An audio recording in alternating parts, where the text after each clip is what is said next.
donc je ne suis pas du tout une spécialiste du transhumanisme et j'interviens en tant qu'économiste. Et donc on m'a demandé de réfléchir au thème de la table ronde que j'ai.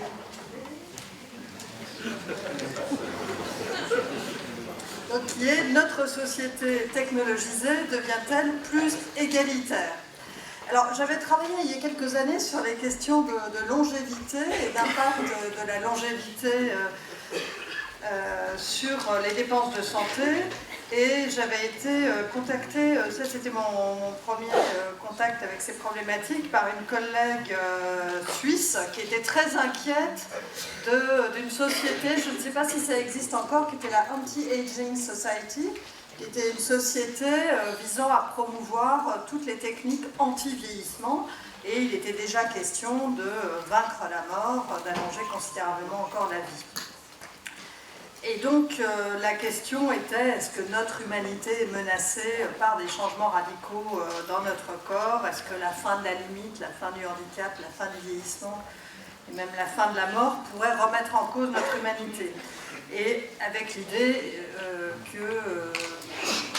avec un certain nombre d'opinions qui s'expriment dans le sens qu'il y a des limites à ne pas franchir, et ceci peut conduire effectivement à instaurer des limites à des recherches qui visent à améliorer, à vaincre un certain nombre de limites physiques que nous connaissons.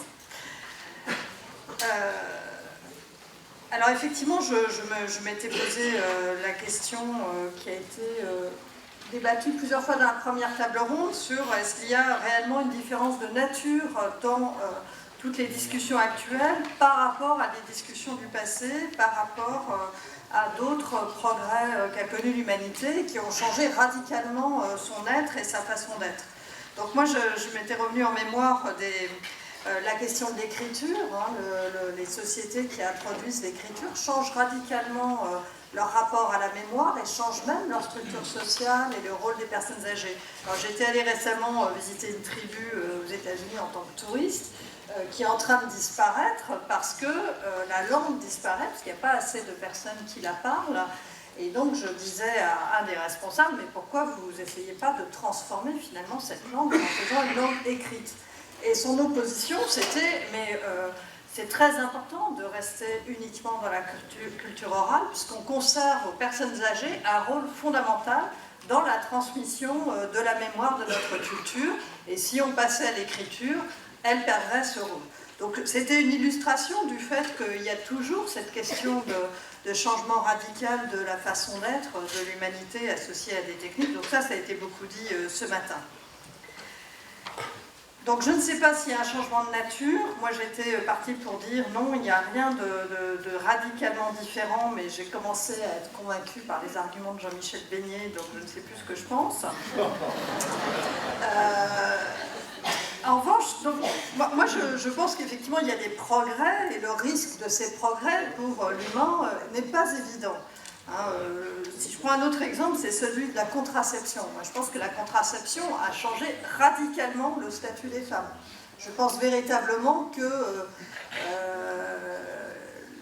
le fait que les femmes accèdent, c'est pas encore parfait, mais accèdent quand même à un certain nombre de responsabilités, une place différente dans la société, elles ne sont pas assujetties dans un rang subalterne et à des tâches ménagères, dont celle d'une maternité subie. Donc la contraception a changé radicalement notre façon d'être, et il y avait des gens effectivement pour s'opposer avec un point de vue éthique au développement de la contraception. Donc j'ai du mal à être réticente devant les progrès possibles à venir. En revanche, il me semble clairement qu'il y a un risque sans précédent d'éclatement des mécanismes de solidarité qui sont en place actuellement, associés à des progrès qui seraient décisifs en matière de longévité ou de lutte contre le handicap. Et je pense qu'effectivement, si la question est notre société va-t-elle devenir plus égalitaire, je pense que non. Si je devais répondre rapidement, je dirais non. Il y a vraiment le risque de l'émergence de très fortes inégalités. Donc si cet aspect de l'humain est important, cet aspect de solidarité, de faire société et d'être dans l'échange est une caractéristique importante de l'humain, là il y aurait quelque chose qu'on pourrait éventuellement perdre. Enfin, je pense qu'il y a une réelle question, en tout cas, sur ce point. Donc maintenant, si je fais un petit retour vers le passé, donc je suis désolée, mais je vais parler surtout de questions de santé, mais je pense que ça définit bien le terrain des questionnements qu'on peut poser à propos des technologies qui sont évoquées dans le cadre de l'homme augmenté. Donc si on regarde un peu le passé, juste à propos de la longévité, donc on voit que les conditions de la vie humaine ont été très profondément modifiées par l'augmentation de l'espérance de vie.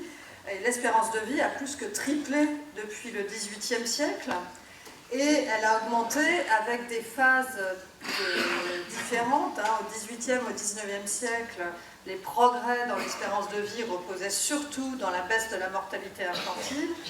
Et depuis les décennies récentes,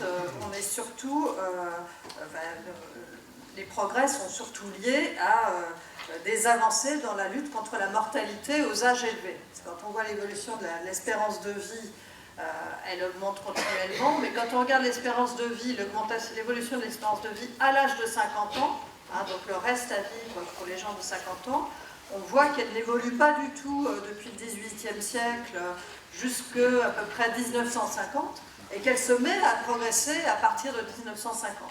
Et ces progrès sont très liés aux progrès médicaux. Donc on a repéré, donc il y a différentes études qui repèrent les maladies qui ont été vaincues et qui ont permis cette augmentation considérable de la longévité. Donc qui a soulevé nombre de questions économiques du style: est-ce que le vieillissement de la population va submerger nos systèmes de santé? Est-ce que la croissance des dépenses de santé est due à ce vieillissement de la population? Avec un certain nombre de mécanismes mal repérés, donc qui ont été clarifiés par divers travaux auxquels j'ai participé, et donc qui montrent, donc si on analyse comment les principaux déterminants de la croissance des dépenses de santé, on voit que le vieillissement joue très peu, il joue un peu mais très peu, et que l'essentiel de la croissance des dépenses de santé est dû au progrès technologique, c'est-à-dire aux innovations médicales qui sont trouvées, qui sont admises au remboursement et qui sont diffusées grâce à cette couverture maladie que nous avons en France. Et donc tout ceci crée des changements de pratiques médicaux associés à différentes pathologies qui expliquent le gros, genre 80-90% selon les périodes, de la croissance des dépenses de santé observées dans les dernières décennies. Alors pour préciser un peu les choses, quand on regarde ce qui se passe dans le temps, on voit que pour une personne qui a un diabète, par exemple, un diabétique de 50 ans, dépense beaucoup plus pour sa santé en 2012 qu'il ne dépensait pour sa santé en 1992, par exemple. Et cette différence, elle n'a rien à voir avec le vieillissement de la population, parce qu'on regarde les gens à âge donné et à pathologie donnée. Elle est uniquement due au fait que les soins sont beaucoup plus riches, beaucoup plus performants et beaucoup plus coûteux en 2012 qu'en 1992. Donc l'essentiel de la croissance des dépenses de santé, c'est des changements de pratique. Et du coup, ce ne sont pas des choses que nous subissons, c'est des décisions qui ont été prises collectivement dans la société pour rembourser ces nouveaux soins. C'est pas subi, c'est choisi, et c'est un mécanisme d'admission au remboursement qui permet un accès de tous à ces procédures innovantes qui a produit donc cette croissance des dépenses de santé. Alors une question qui est soulevée et qui, d'après mes discussions avec l'organisateur, est aussi un argument avancé par les transhumanistes, c'est que normalement le progrès technique doit permettre de réduire les coûts, doit permettre de gagner en efficience. Et l'économiste de base considère que le progrès technique permet de gagner en productivité, mais en aucun cas ne devrait augmenter les coûts. Alors pourquoi serait-il responsable de la hausse des coûts en santé? Donc en fait, il y a deux mécanismes. Il y a un mécanisme de substitution, un mécanisme de diffusion. Il y a un mécanisme de substitution, on substitue à une ancienne pratique médicale une nouvelle pratique médicale qui soit a le même coût mais est beaucoup plus performante, soit est moins coûteuse et éventuellement plus performante. Donc là, effectivement, il y a un gain d'efficacité, mais derrière cette substitution, enfin derrière chronologiquement, il y a une diffusion, il y a un mécanisme de diffusion accru de la technologie. Donc je vais prendre des exemples qui sont assez anciens, qui sont dans les années 70 aux États-Unis, 80-90 en France, qui sont les techniques de traitement des pathologies cardiaques. Donc auparavant, quelqu'un qui avait des gros problèmes cardiaques, on faisait un pontage, qui était une technologie extrêmement lourde, une chirurgie avec des suites opératoires difficiles, un confort de vie assez limité pour le patient. Donc encore maintenant, le pontage est nécessaire parfois. Mais dans un certain nombre de cas, on a pu lui substituer l'angioplastie, qui est une opération beaucoup moins lourde, avec de bonnes suites opératoires, et qui, avec le temps, est devenue extrêmement performante. Donc ce qui s'est passé, c'est que l'angioplastie était moins coûteuse que le pontage. Donc dans certains cas, quand on pouvait substituer l'angioplastie au pontage, on gagnait en efficience. Mais derrière cette substitution, il y a eu la diffusion de cette nouvelle technologie qui est l'angioplastie à la quasi-totalité des gens qui ont des problèmes cardiaques. L'angioplastie est même utilisée maintenant à titre préventif pour des gens qui ont, qu'ils aient une crise cardiaque. Donc ceci, donc il y a des quantifications qui ont été faites, ceci explique le gros de la croissance des dépenses de santé pour le traitement des pathologies cardiaques. Donc bien qu'on ait fait un progrès avec une technique moins coûteuse, plus performante, cette technique a été diffusée à tout le monde, et c'est ça qui explique l'augmentation des coûts. Donc on a d'autres exemples identiques, hein, la prothèse de hanche, la chirurgie de la cataracte, tout ça, ce sont des progrès qui ont permis à ces opérations d'être moins coûteuses, plus performantes, et donc que l'on peut étendre à tout le monde. Toutes les personnes qui ont un problème de cataracte sont opérées désormais. Et donc ceci explique une croissance des coûts par diffusion à tous. Alors est-ce que cette croissance des dépenses de santé, est-ce qu'elle est soutenable? Donc je passe sur les démonstrations, mais oui. Est-ce qu'elle est souhaitable? Donc la question c'est est-ce qu'on a envie d'avoir... Qu'est-ce que signifie cette croissance des dépenses de santé? En fait concrètement, les dépenses de santé croissent plus vite que le produit intérieur brut. Donc ce que ça signifie, c'est que, et elle est financée en grande partie en France par des prélèvements obligatoires, les cotisations sociales, la CSG, donc ça signifie qu'il y a une croissance de la proportion des dépenses de santé dans nos dépenses totales. Il y a une croissance continue, donc on observe dans tous les pays développés au fil des décennies, c'est-à-dire une part toujours croissante de notre revenu est consacrée aux soins médicaux. Est-ce qu'on souhaite cela ou pas? Donc là, il y a une vraie question qui n'est pas posée pour l'instant, puisqu'on suit tranquillement la pente des dépenses en admettant progressivement des innovations au remboursement. Donc actuellement, on est dans un contexte très serré au niveau budgétaire, au niveau des déficits, avec la recherche d'économies sur les dépenses de sécurité sociale. Il y a une recherche de baisse des dépenses de sécurité sociale de 3 milliards d'euros par an. Donc on est dans un contexte de recherche, de maîtrise des dépenses de santé. Est-ce que dans ce contexte, la croissance des dépenses, telle que nous l'avons connue jusqu'à présent, est souhaitable? Quand on se pose cette question, donc je voudrais préciser l'intérêt de cette question, on se la pose. Pourquoi? Parce qu'on est dans un contexte d'assurance socialisée. On est dans un contexte où tous cotisent pour financer les dépenses de soins de tous. Donc, et ce contexte, il est lié à un désir d'accès de tous à ces innovations thérapeutiques qui sont admises au remboursement. Donc c'est bien parce que le financement est socialisé qu'on va se demander si les dépenses sont souhaitables. Sinon, si les prothèses de jambes exceptionnelles de la femme mannequin que nous avons vue tout à l'heure ne sont pas remboursées par la sécurité sociale, on ne se pose pas la question.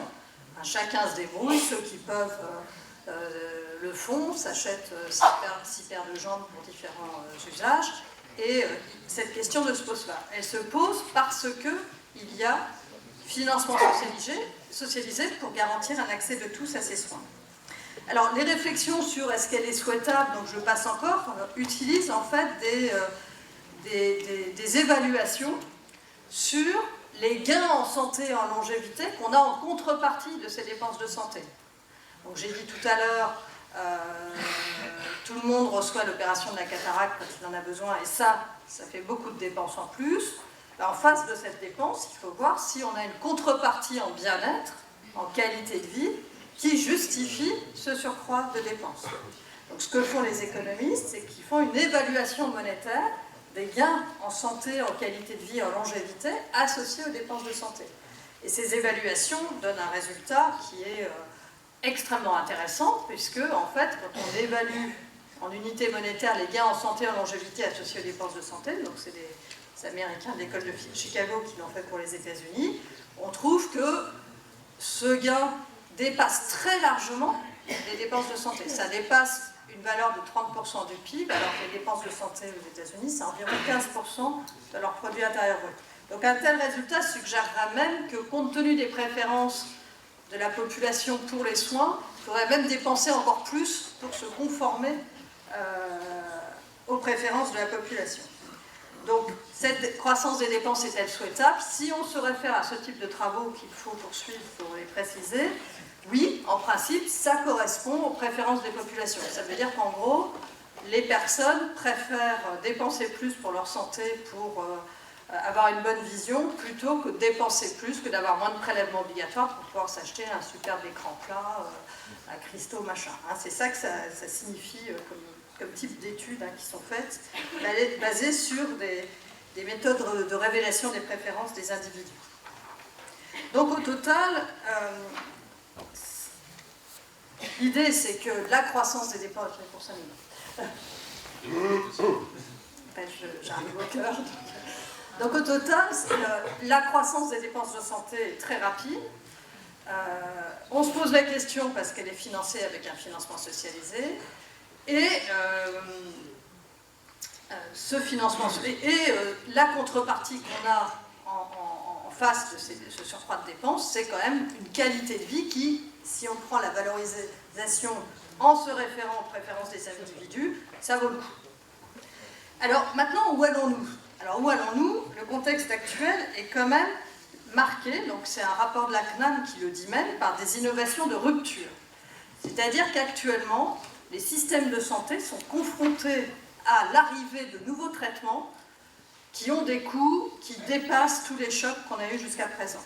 Donc je prends un exemple très connu qui est le sofosbuvir, qui est une molécule qui permet de lutter de guérir même l'hépatite C. Donc qui est un progrès radical dans la prise en charge de cette maladie, laquelle peut conduire à certains patients à devoir recevoir une greffe du foie. Donc ce médicament tel qu'il est arrivé et avec le prix demandé par l'industriel qui le possédait, devait coûter 1 milliard d'euros à la sécurité sociale pour quelques centaines de patients. Donc c'est une onde de choc qui a traversé tous les systèmes de santé. Les Allemands, les Anglais, tout le monde s'est posé la question, comment on fait avec le sofosbuvir? C'est un progrès radical, mais on ne va pas pouvoir l'absorber simplement. La France a réussi à l'absorber, et correctement.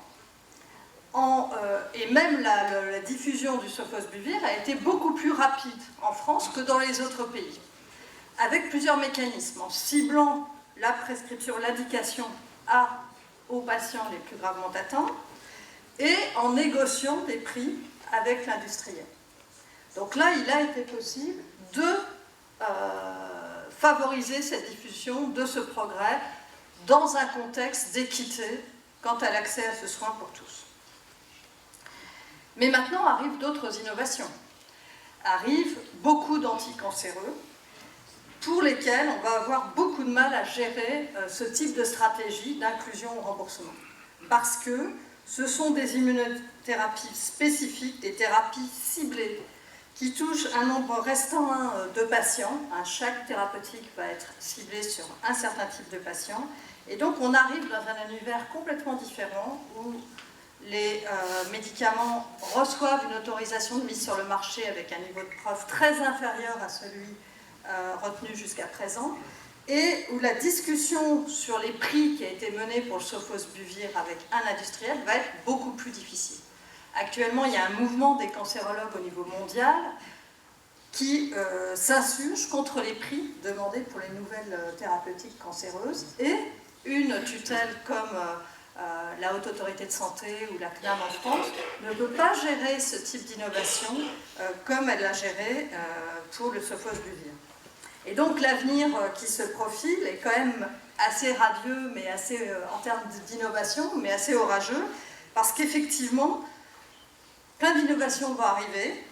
On est dans un contexte politique de refus de toute progression des cotisations sociales, des prélèvements obligatoires. Et aussi, c'est un contexte important, on est dans un contexte de très forte montée des inégalités de revenus.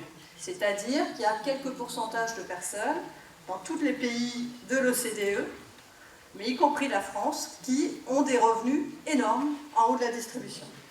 Et donc ces personnes peuvent préférer, donc c'est là que j'ai pensé à l'intervention de Jean-Michel Beignet, ces personnes peuvent préférer faire campagne pour que ces innovations arrivent sur le marché sans forcément se préoccuper de leur remboursement pour un accès à tous.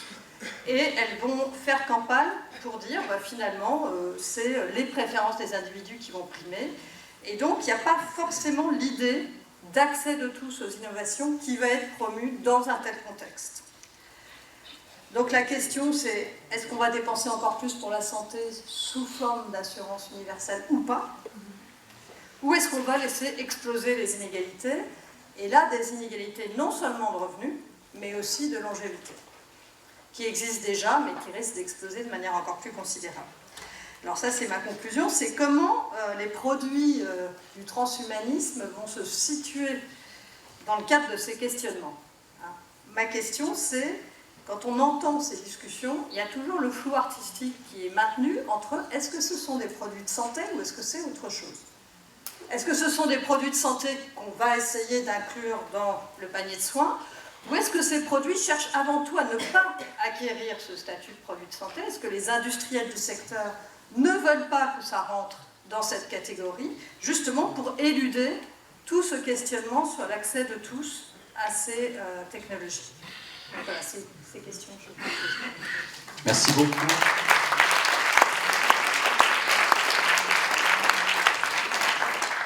Merci beaucoup, c'est vraiment, ça ouvre beaucoup d'horizons et beaucoup de questions, je pense. Alors avant de passer la parole aux intervenants suivants, comme nous l'avons fait pour la précédente table ronde, nous allons vous projeter un petit extrait vidéo, donc cette fois-ci d'une conférence d'une personne dont le nom a déjà été évoqué au moins 2 fois ce matin, Raymond Kurzweil, qui est donc un transhumaniste, porteur d'un certain courant du transhumanisme, et qui a aussi la particularité d'être l'ingénieur en chef de Google. Voilà. Donc, si on peut projeter l'extrait vidéo. 20 years from now, we'll have nanobots, because another exponential trend is the shrinking of technology. They'll go into our brain, through the capillaries, and basically connect our neocortex to synthetic neocortex in the cloud, providing extension of our neocortex. Now today, I mean, you have a computer in your phone, but if you need 10,000 computers for a few seconds to do a complex search, you can access that for a second or two in the cloud. In the 2030s, you need some extra neocortex, you'll be able to connect to that in the cloud directly from your brain. So I'm walking along and I say, oh, there's Chris Anderson. He's coming my way. I better think of something clever to say. I've got 3 seconds. My 300 million modules in my neocortex isn't going to cut it. I need 1 billion more. I'll be able to access that in the cloud. And our thinking then will be a hybrid of biological and non-biological thinking. But the non-biological portion is subject to my law of accelerating returns. It will grow exponentially. And remember what happened the last time we expanded our neocortex? That was 2 million years ago when we became humanoids and developed these large foreheads. Other primates have a slanted brow. They don't have the frontal cortex. But the frontal cortex is not really qualitatively different. It's a quantitative expansion of neocortex. But that additional quantity of thinking was the enabling factor for us to take a qualitative leap and advance language and art and science and technology and TED conferences. No other species has done that. And so over the next few decades, we're going to do it again. We're going to again expand our neocortex, only this time we won't be limited by a fixed architecture of enclosure. It'll be expanded without limit. That additional quantity will again be the enabling factor for another qualitative leap in culture and technology. Thank you very much.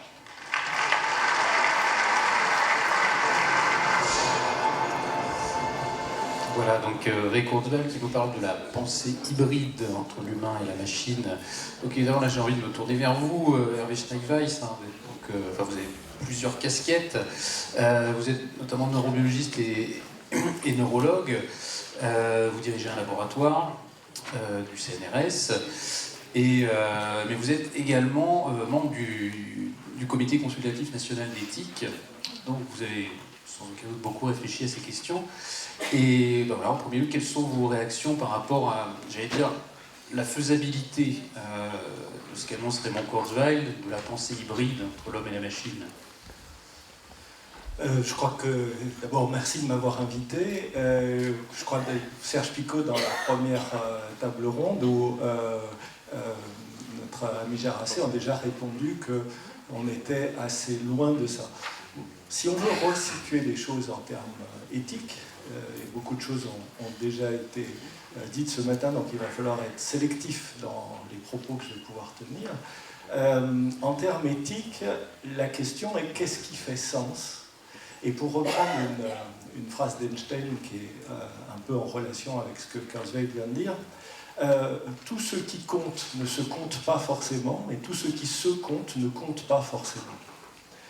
Et on est avec Kurzweil ou avec Google dans quelque chose qui est de l'ordre du numérique, mais au sens du numérique, ce qui se dénombre et ce qui se compte, et évidemment ce qui se compte en première approximation par le bénéfice qui peut en être ressorti. Alors je dis ça en me rendant compte que je dis ça le jour d'une vraie révolution dans l'histoire de l'humanité, puisque vous savez que ce matin, l'intelligence artificielle développée par une des filiales d'Alphabet, il ne faut plus dire Google maintenant, a réussi à battre le champion du monde de Go, et que pour l'instant c'était considéré comme la limite infranchissable de l'intelligence artificielle. Donc la limite infranchissable de l'intelligence artificielle a été atteinte et franchie ce matin, ce qui d'ailleurs nous pose la question de nouveau du sens, parce que finalement, si l'idée c'est de chercher la perfection de la puissance, perfection de l'intelligence, très rapidement, on ne va plus avoir besoin d'humains. Donc, c'est ni un transhumain ni un posthumain, c'est l'intelligence artificielle, puisque on aura des machines auto-apprenantes, auto-performantes, auto-réalisatrices, et finalement, l'humain ne sera pas très important, ou ne sera plus important, et on n'aura plus besoin d'en discuter. Si on reprend cette idée du cortex comparable entre le chimpanzé et l'homme, on est dans quelque chose de purement ridicule. C'est une discussion qu'on a eue, moi j'ai fait beaucoup de génétique en même temps que des neurosciences, c'est une discussion qu'on a eue dès la fin des années 80 pour la génétique. Dès qu'on a eu les cartes du génome, dès qu'on a eu les premières idées des séquençages de génome, on a dit, mais vous vous rendez compte, entre le chimpanzé et l'humain, il y a 2% de différence du génome. Et la réponse qui était déjà faite à l'époque, c'était de dire « mais je n'ai pas besoin de regarder la séquence du génome pour savoir que je suis différent d'un chimpanzé. Je n'ai pas besoin de regarder l'organisation du cortex pour savoir qu'un humain est différent d'un chimpanzé. » Et de ce point de vue-là, la question fondamentale, c'est de savoir qu'est-ce qui pour nous fait sens. Et pour reprendre cette fois-ci Paul Ricoeur, j'entre en éthique quant à l'affirmation pour moi-même de la liberté, j'ajoute la volonté que la liberté de l'autre soit. Quelqu'un a demandé tout à l'heure qu'est-ce qui fait que je suis humain. Je ne serais pas du tout d'accord avec tout ce que vous avez dit qui s'intègre à ça. Ce qui fait que nous sommes humains, c'est pas nous, c'est les autres. Depuis que votre système nerveux central s'est constitué dans le ventre de votre mère et jusqu'à aujourd'hui, vous vous êtes humanisé par contact et interaction permanente avec les autres. Ce qui vous fait humain, c'est les autres êtres humains. Ce n'est pas la capacité intrinsèque de votre cerveau, c'est l'interaction de ces capacités intrinsèques de votre cerveau avec votre environnement humanisé. Vous n'êtes humain que parce que vous vivez dans une société humaine. Et à partir de là, on peut décliner tout ce qui a été dit et toutes ces questions autour de ces notions, égalitaires ou pas, parce que ça va être des choix. Alors, bien sûr, vous avez évoqué les questions du coût.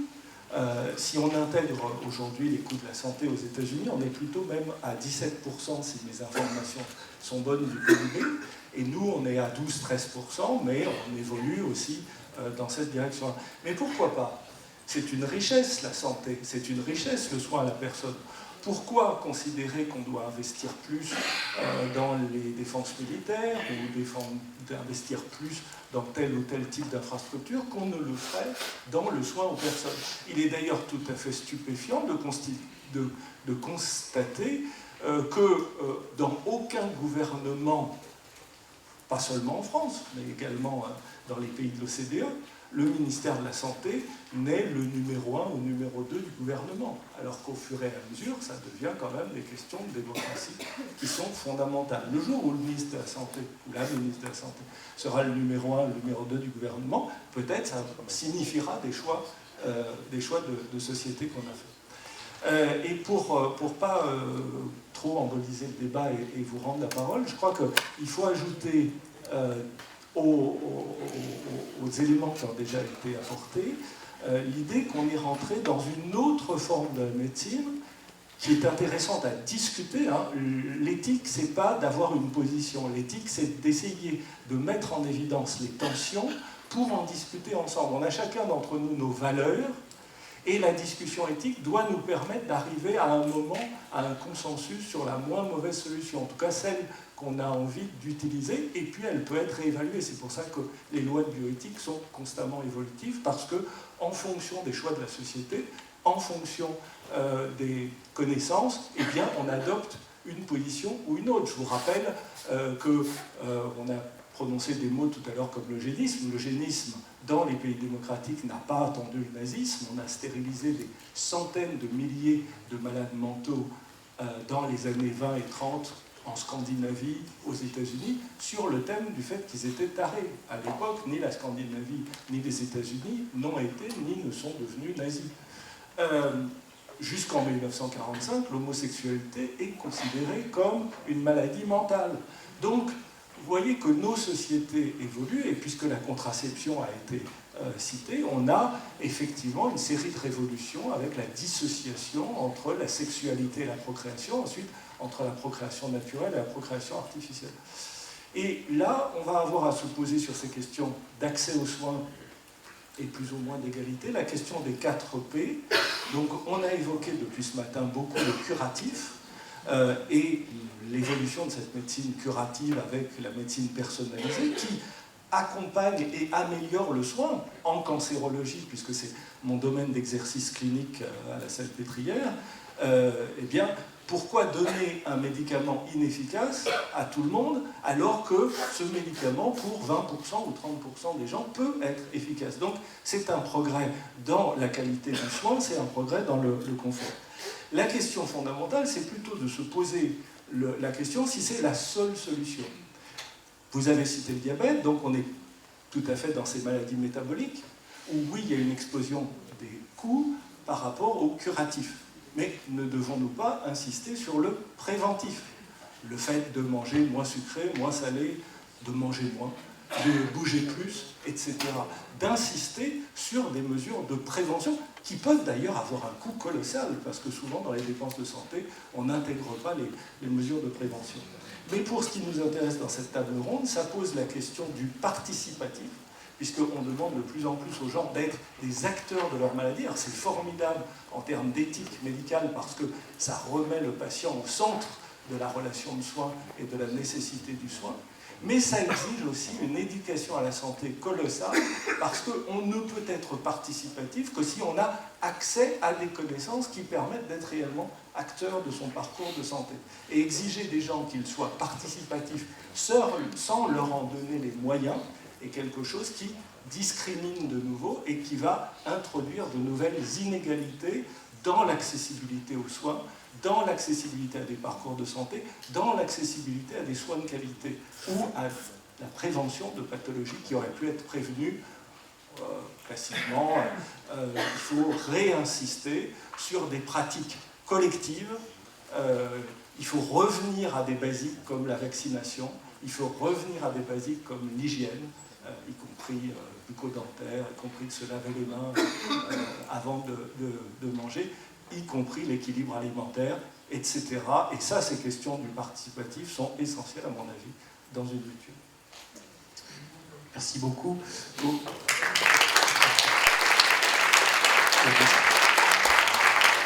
les avez, je crois, tous listés dans la suite de votre intervention, mais juste brièvement rappeler les 4 P, la médecine des 4 P. Alors, classiquement, c'est prédictif. Et là, le prédictif, c'est beaucoup de promesses et peu de résultats. Donc, on est très peu prédictif aujourd'hui, mais les biomarqueurs vont nous permettre d'évoluer. Donc, on ne peut jamais répondre à une question éthique, c'est-à-dire celle du choix qu'on fait, avec un argument technique, parce que la technique évolue toujours et elle évolue beaucoup plus vite et dans des directions inattendues. Donc aujourd'hui, le prédictif, il est surtout de l'ordre de la promesse, il n'est pas beaucoup au rendez-vous. Le préventif, c'est le deuxième P, donc là on peut faire un certain nombre de choses. Le personnalisé, ou plutôt ce qu'on appelle aujourd'hui la médecine de précision, c'est-à-dire une médecine qui essaye de donner le bon traitement au bon moment au bon patient. Là, il y a peu de choses à dire si on y arrivait. Et puis le quatrième P, le participatif. Merci beaucoup. Bon, l'heure avance, mais je passe la parole donc maintenant à Brigitte Munier, donc, qui est, comme je disais, professeure à Télécom Paris Tech en sociologie, mais vos travaux sont plutôt de nature philosophique. D'une manière générale, vous êtes une spécialiste des mythologies modernes. Vous avez écrit notamment un ouvrage qui s'appelle Le mythe du golem et la peur des machines. Et vous vous intéressez aussi actuellement de près à la question du corps et de la sensorialité qui sont essentielles en médecine quand on parle de santé évidemment, mais que vous dites de plus en plus abandonnées aujourd'hui compte tenu des développements de la technologie. Oui, mon intervention ne relève pas des disciplines impressionnantes dont on a entendu plusieurs représentants, mais de l'anthropologie culturelle et plus spécifiquement de l'imaginaire. Je soupçonne d'ailleurs un peu Édouard Klein-Peter de m'inviter pour l'aspect récréatif de mes propos. Pas du tout. Donc, je parle d'imaginaire, c'est une notion polysémique, floue, que je définis très précisément comme pensée mythique et symbolique, qui se manifestent dans des récits, les mythes, qui sont présents à l'aube des civilisations, mais qui perdurent sous une forme modernisée. Par exemple, le mythe de séduction du serpent biblique devient le mythe de Don Juan, le mythe du golem, le vieux mythe hébraïque, devient le mythe du robot. Ces mythes continuent à nous intéresser parce qu'ils traduisent une expérience conflictuelle, une relation au monde difficile. Exemple, le mythe d'Oedipe dit que nous sommes à la fois amoureux et en détestation à l'égard de nos parents. Donc le mythe traduit une relation au monde difficile. En ce sens, l'anthropologie peut être intéressante pour étudier une époque car elle prend en regard son imaginaire, c'est-à-dire finalement les relations conflictuelles qu'elle repère dans sa propre représentation. Par exemple, on étudiera l'imaginaire du XIXe siècle, dominé par Prométhée, ou l'imaginaire de notre époque, dominé par le mythe du golem et du robot. Et on trouvera les manifestations de cet imaginaire dans les productions de la culture populaire, et pour notre époque, livres et films mêlés. Alors juste un mot pour rappeler ce qu'est ce fameux mythe du golem, qui s'est appelé mythe du robot à partir de 1920, avec la pièce Roure de Karel Čapek. Un homme veut faire un homme à son image, il le modèle, et une fois que cet homme est animé, il est terrorisé par cet individu qu'il comprend être un monstre. La créature a une des capacités physiques et intellectuelles supérieures à son créateur et devient sensible à l'injustice de sa condition parce qu'elle est reléguée, elle commet des déprédations, il faut la détruire. Alors, toutes les productions de notre culture populaire, depuis les histoires d'Isaac Asimov jusqu'à 2001, l'Odyssée de l'espace de Stanley Kubrick, Blade Runner de Ridley Scott ou Heure de Jones, mettent en scène ce fameux face-à-face et on comprend pourquoi il est intéressant pour nous. On a le face-à-face angoissé entre un homme naturel et l'homme fabriqué qui est son œuvre. Et on pourrait dire en quelque sorte, en nous projetant dans le contexte des propos qui ont été tenus, on a d'une part un homme tel que l'a représenté la tradition philosophique, voire même religieuse depuis des siècles, c'est-à-dire un homme éventuellement doué d'une âme, d'une intériorité, d'une conscience de lui-même, etc. Et d'autre part, un homme qui est fabriqué, qu'on pourrait définir, comme le fait Henri Atlan, comme le fruit d'interactions entre des molécules. Et il est assez piquant, à une époque où, effectivement, avec la biologie moléculaire, l'espèce humaine a acquis la capacité de se modifier, il est piquant que l'être humain ne sache pas se définir. Et en ce sens, les productions de la culture populaire font écho à ce type de choses. Alors, comment représentons l'homme aujourd'hui dans ces films, dans ces livres? On a d'une part un homme qui est technologiquement augmenté, par exemple Robocop, ou alors un post-humain. Le post-humain représente un homme qui a été transformé avec tellement de succès qu'il est allé au-delà du point où l'intelligence artificielle peut devenir autonome et fonctionner toute seule. En ce sens, ce que l'on appelle improprement le cyborg, ou tout simplement le post-humain, devient une sorte de robot, et tous les robots sont en ce sens interchangeables. Alors, comment la science-fiction, enfin comment la littérature, imagine-t-elle un homme augmenté? Eh bien, pour imaginer un homme augmenté, il faut qu'elle l'envisage comme quantifiable. C'est-à-dire qu'on augmente ses capacités de mémoire, on augmente ses capacités de calcul, on le prouve en le faisant battre quelqu'un aux échecs, maintenant il va falloir actualiser, ce sera au go, mais il n'en reste pas moins qu'on ne pense jamais à faire un homme plus doux, plus gentil, avec plus d'humour. Ça n'a jamais été envisagé parce que ce n'est pas quantifiable. Hein. Alors, du point de vue de la solidarité et de l'égalité, qu'est-ce que cela donne? Eh bien, on a deux configurations. Une première configuration illustrée par Le meilleur des mondes d'Aldous Huxley, ou alors par Bienvenue à Gattaca, où on a une société foncièrement inégalitaire, avec une élite inégalement avancée, donc égalitaire elle-même, et toute l'élite étant opposée à ce que l'on appelle maintenant les chimpanzés du futur, c'est-à-dire l'homme naturel. Il n'y a aucune solidarité, parce que pour éprouver de la solidarité, il faut pouvoir s'identifier. Or, à la rigueur, les chimpanzés peuvent avoir de la solidarité entre eux, mais pour ces gens qui ne sont jamais un autre pour l'autre, puisqu'ils sont radicalement différents, ils sont tous modifiés, il n'y a aucune solidarité. Autre configuration, on a une société d'anges de fer. Alors pourquoi des anges? Parce que les robots sont des anges, ils n'ont pas de sexe, ils ne meurent pas, mais ils n'aiment pas. Donc Thanatos, Eros, ça va ensemble. Une société d'anges de fer, ils sont tous identiques. D'ailleurs, on ne les voit jamais en groupe. Pensez par exemple à Terminator, il suffit de voir un ange de fer, un robot. On a vu tous les autres, ils se ressemblent tous, ils sont pareillement suraugmentés. Face, encore une fois, à des rebelles, aux reliquats de l'humanité. Alors on peut se demander comment Hollywood, finalement, envisage la solidarité, puisque c'est le thème envisagé aujourd'hui. Quelle est la condition pour que l'homme soit solidaire? La condition, c'est qu'il doit avoir un corps, et pas seulement un corps, une chair. C'est un thème qui est cher à Jean-Michel Bestier, justement. Un corps, ben finalement, un corps, c'est simplement le véhicule visible. Une chair, c'est très différent. Et c'est la théologie qui permet de comprendre ce phénomène. Car finalement, le Verbe s'incarne dans un corps, mais souffre dans sa chair. Ce que l'on désigne donc par chair, c'est ce qui emporte notre haine, parce que la chair est corruptible, parce que c'est elle qui est indicielle de notre mort, mais en même temps c'est cette chair qui nous permet de sentir, qui supporte la sensorialité, la sensibilité, l'émotivité, l'émotion, et par conséquent l'empathie. Et en ce sens, le face-à-face, qui est illustré finalement depuis que Mary Shelley a écrit Frankenstein en 1818, est entre un homme traditionnel, empathique, et une créature qui ne l'est pas. Merci beaucoup. Hervé Schneider, vous ne m'avez pas vraiment répondu tout à l'heure sur les propos de M. Kurzweil et sur disons, on est dans quoi? On est dans la science-fiction, on est dans la prospective technique, on est dans quelque chose qui va arriver tôt ou tard? Non, le point, alors si je repars en arrière, c'est-à-dire si je reprends des données quantifiables. Un cerveau humain adulte, c'est environ 200 milliards de cellules.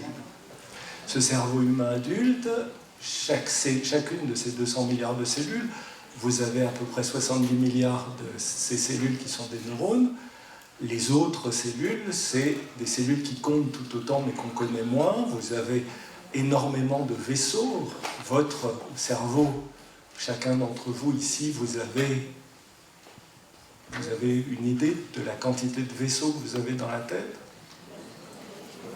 Quelques mètres? Quelques centaines de mètres? 100 kilomètres. Vous avez 100 kilomètres de vaisseaux dans la tête.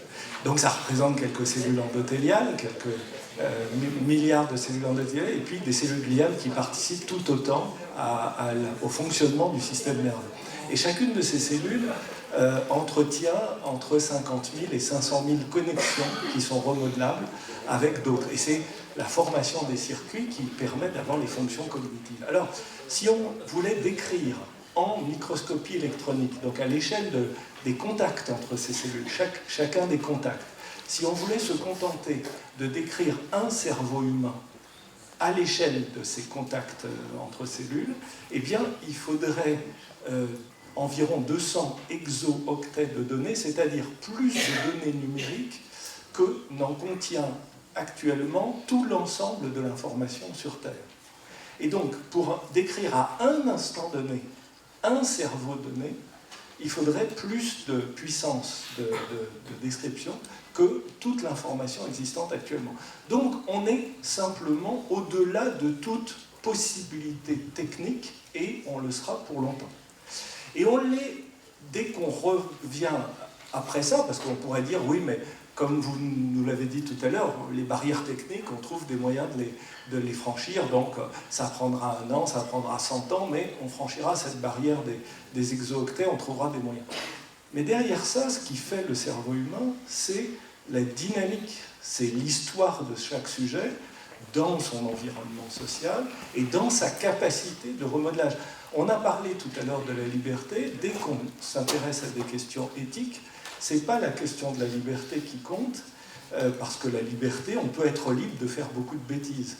La question qui compte, c'est d'être situé, et avec les 3 notions associées, d'autonomie, de bienveillance, de non-malveillance, et de justice pour la personne et pour la société. Et il faut que ces 3 notions soient associées. Donc, autonomie, quand on parle par exemple dans les essais cliniques, ou quand on regarde avec Google qui demande un consentement libre et éclairé pour utiliser les informations que les gens mettent sur Google ou sur des filiales de Google comme 23andMe pour les analyses génétiques. Ils demandent un consentement. Mais est-ce que ce consentement respecte les critères d'autonomie? Pas du tout, parce que les gens ne se rendent pas compte qu'ils alimentent d'énormes bases de données qui servent d'abord au développement des bénéfices de l'entreprise auxquels ils donnent leurs données. Et on sait aujourd'hui que l'utilisation des données est l'un des principaux business plans de ces entreprises. Est-ce qu'on est dans la bienveillance? On peut être dans la bienveillance si c'est au service de la personne, mais si c'est utilisé pour changer le taux d'assurance parce que vous avez un risque supplémentaire ou un risque différent, si c'est ce qu'on voit comme publicité à la télévision, y compris par des assureurs mutualistes, où vous ne payez qu'au kilomètre parcouru, où vous ne payez que votre portion à vous de risque, est-ce qu'on est toujours dans la bienveillance, la non-malveillance? Et la question de la justice. La question de la justice, on en a parlé tout à l'heure, c'est l'accessibilité aux soins ou l'accessibilité à l'information. Est-ce que ce dont parle Kurzweil va être réservé à une élite, comme on vient d'en parler pour, par exemple, les gens élevés avec le soma dans Le meilleur des mondes, ou les gens sélectionnés sur tel ou tel critère génétique dans Bienvenue à Gattaca? Ou est-ce que c'est pour développer la diversité? Ce qui est étonnant, c'est qu'aujourd'hui, on fait des sommets mondiaux pour défendre la biodiversité, mais la diversité humaine, elle, on ne veut pas la défendre. Pourquoi est-ce qu'une société où il y aurait différents talents, différentes capacités, ne serait pas une société plus humaine qu'une société où on n'aurait que des élites et que des QI à 160 et que des gens ultra performants et que des riches? Est-ce que vraiment c'est le type de société plus performante, et performante aux critères de quoi? en général aux critères de ce qui est quantifiable, c'est-à-dire les revenus trimestriels publiés par certaines sociétés. Donc on voit que dès qu'on réintroduit le sens, c'est basique pour faire de la concurrence à Jean-Michel, je vais dire que je cite Hannah Arendt dans l'introduction de La condition de l'homme moderne, rien moins que de penser ce que nous faisons. Où on peut aller chercher Michel Foucault en disant de quel produit de la technique est l'homme aujourd'hui. C'est tout ce qu'il fait dans les travaux qu'il a développés au Collège de France sur la notion de biopouvoir. Donc la question, c'est simplement que, oui, quand on écoute Kurzweil et qu'on se dit, et dans mon laboratoire ou dans tous les laboratoires de neurosciences du monde, on fait des progrès tous les jours, on découvre des fonctionnalités, des circuits, des développements cérébraux qui nous émerveillent. Donc c'est pour ça qu'on fait ce travail. Mais quel sens on met à cela dans la perspective d'une société ? Quand la découverte des circuits dopaminergiques dans le système nerveux a permis d'identifier la lésion associée à la maladie de Parkinson et que le traitement substitutif à base de dopa a permis que les Parkinsoniens, qui en général mouraient 5 à 7 années après le diagnostic de leur maladie, aient une espérance de vie aujourd'hui équivalente à celle de leur classe d'âge normale, même s'il y a malheureusement des perturbations et des handicaps, eh bien oui, on a apporté aux patients quelque chose. Mais si c'est simplement pour pouvoir alimenter en information plus Google que je vais me mettre des implants dans la tête et que, devenant un humain non plus du web 2.0 mais du web 4.0, je suis en permanence un informateur d'un système qui me dépasse et dont les buts me sont inconnus, parce que quand vous allez par exemple sur Google, où je pense que chacun d'entre nous va tous les jours pour rechercher telle ou telle information, vous ignorez tout de l'algorithme et des raisons qui font que la première ligne est la première ligne et la deuxième ligne est la deuxième ligne. Imaginons une société demain dans laquelle toutes ces informations que je transmets en toute liberté et en tout consentement éclairé sont traitées par un algorithme dont j'ignore absolument les poids qui sont mis à tel élément de décision, à tel élément de décision. Je suis dans la liberté, mais je ne suis plus dans l'autonomie. Et perdant l'autonomie associée à la bienveillance, associée à la justice, je perds toute notion éthique, alors que je suis libre.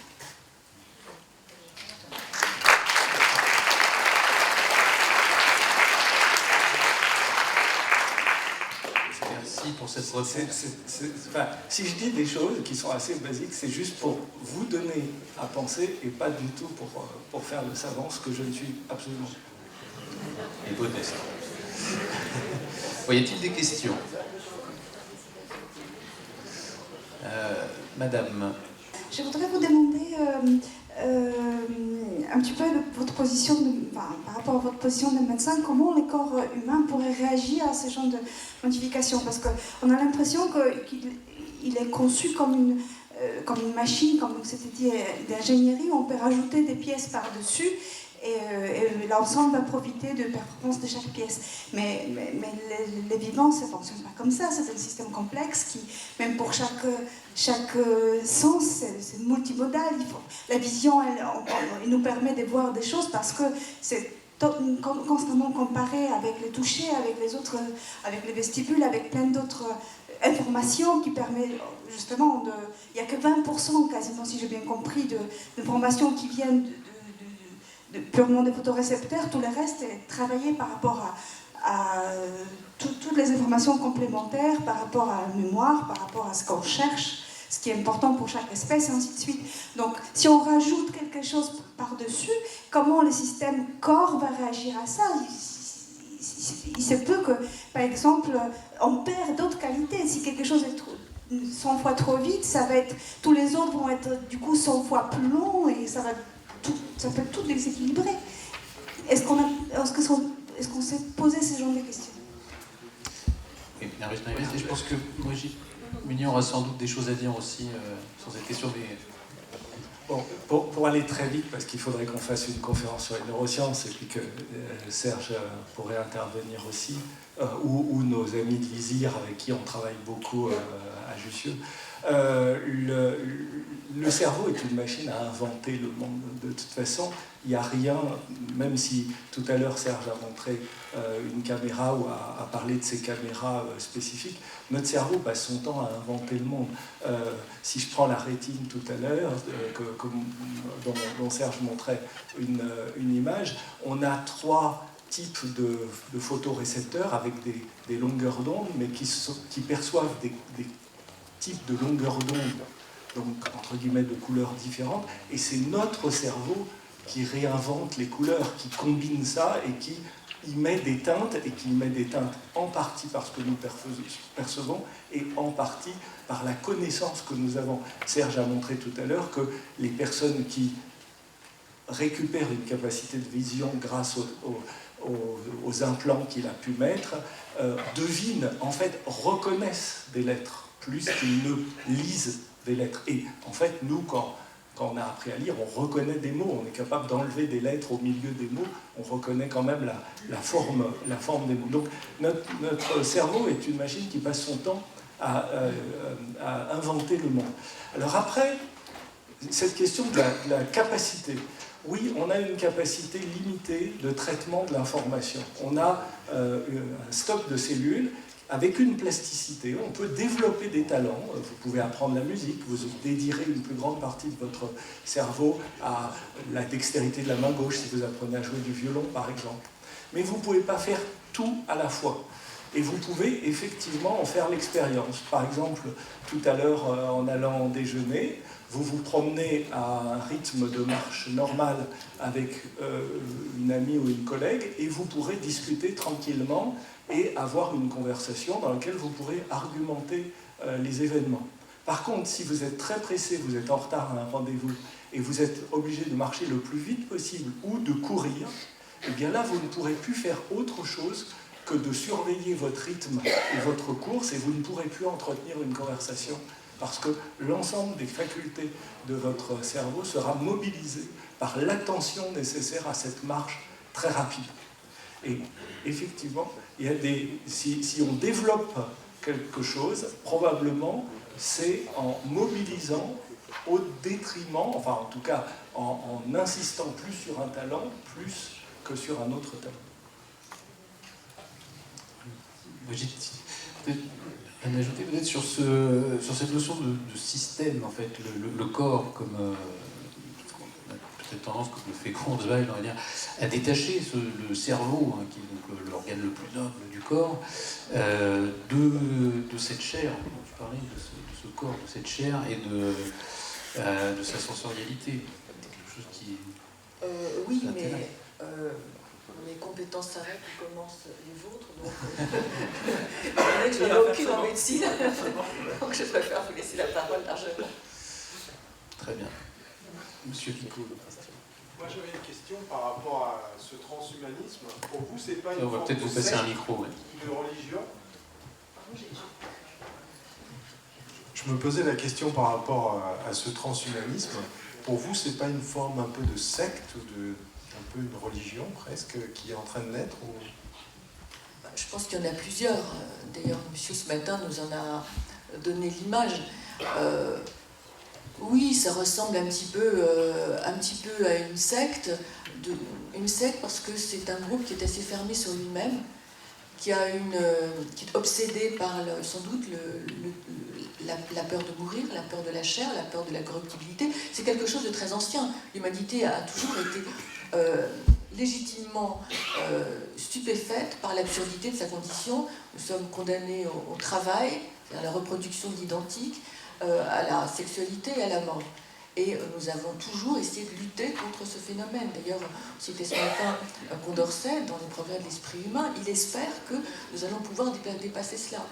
La question est que le post-humanisme a une vision très, très réduite finalement de l'être humain. L'être humain comme... il n'y a pas de place pour Mozart. Un être humain comme faculté de calcul, faculté de mémoire, effectivement quelqu'un de quantifiable et quantifié. Et dire qu'ils ont une vision dépressive ou déprimée de l'être humain, ça me semble effectivement assez juste. parce qu'il y a une fascination pour l'homme fabriqué. Et à ce moment-là, on peut reprendre effectivement les théories de Anders dans l'obsolescence de l'homme, où, comment dire, et il y a autre chose aussi, je saute un peu du coq à l'âne, mais autre chose aussi qui est intéressant, c'est que c'est une utopie. L'utopie, c'est une utopie, et l'utopie consiste à essayer d'imaginer une société qui serait meilleure que la nôtre. Et les modalités de ce passage sont souvent soigneusement gommées, parce que c'est difficile à inventer. Mais en l'occurrence, si les modalités de ce passage sont difficiles à inventer, elles sont laissées un peu à l'aveuglette à la science. C'est-à-dire qu'on considère que la science va faire de tels progrès qu'il arrivera un moment, le point oméga, au-delà duquel le progrès sera l'œuvre des machines qui seront devenues autonomes. En d'autres termes, on abandonne le post-humain à la technoscience. C'est une vision très schématique, mais ce que vous me demandez finalement relève un petit peu de cela.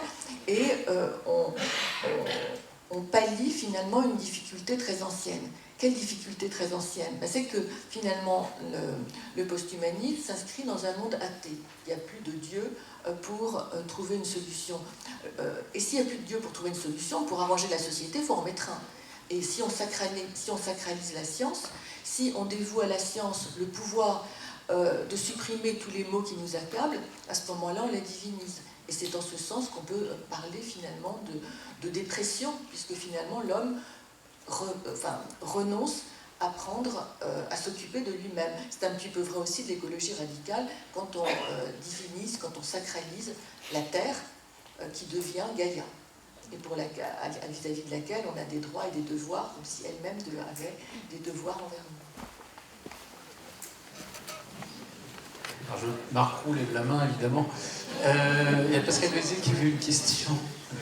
Oui, je voulais juste dire un mot par rapport à ce qu'avait dit Brigitte Dormont, qui me semblait important aussi pour articuler les choses. Parce que finalement, ce matin, on a un peu du mal à articuler ce qui relève du philosophique, du très long terme, de toutes ces choses-là, et ce qui relève de demain, d'après-demain, et d'une gestion, je dirais, institutionnelle des choses.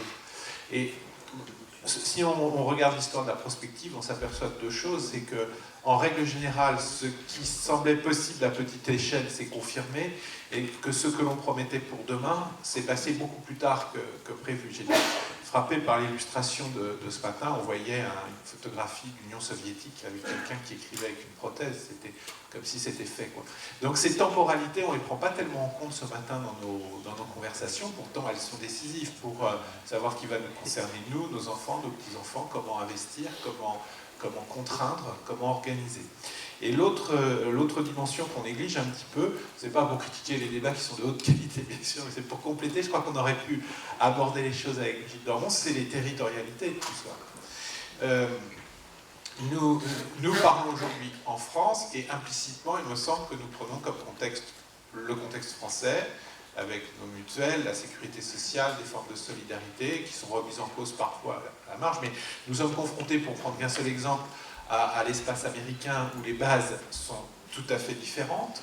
Les bases de l'éthique, d'abord, on n'a pas les mêmes normes en termes d'éthique par rapport aux expérimentations biomédicales vis-à-vis de certains pays. On n'adopte pas les mêmes normes. Et puis l'économie de la santé, qui est complètement différente.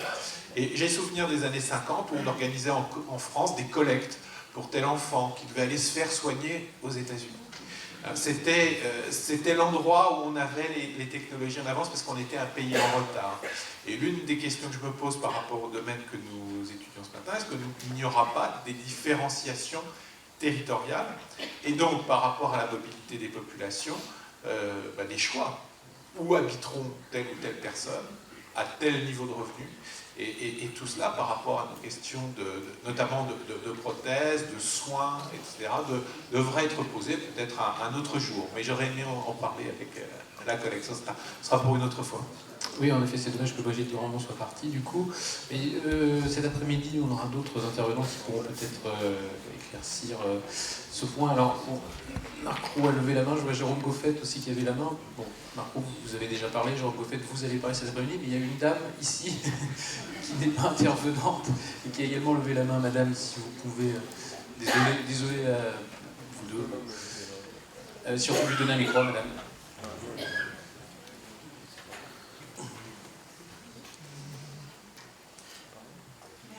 Merci beaucoup.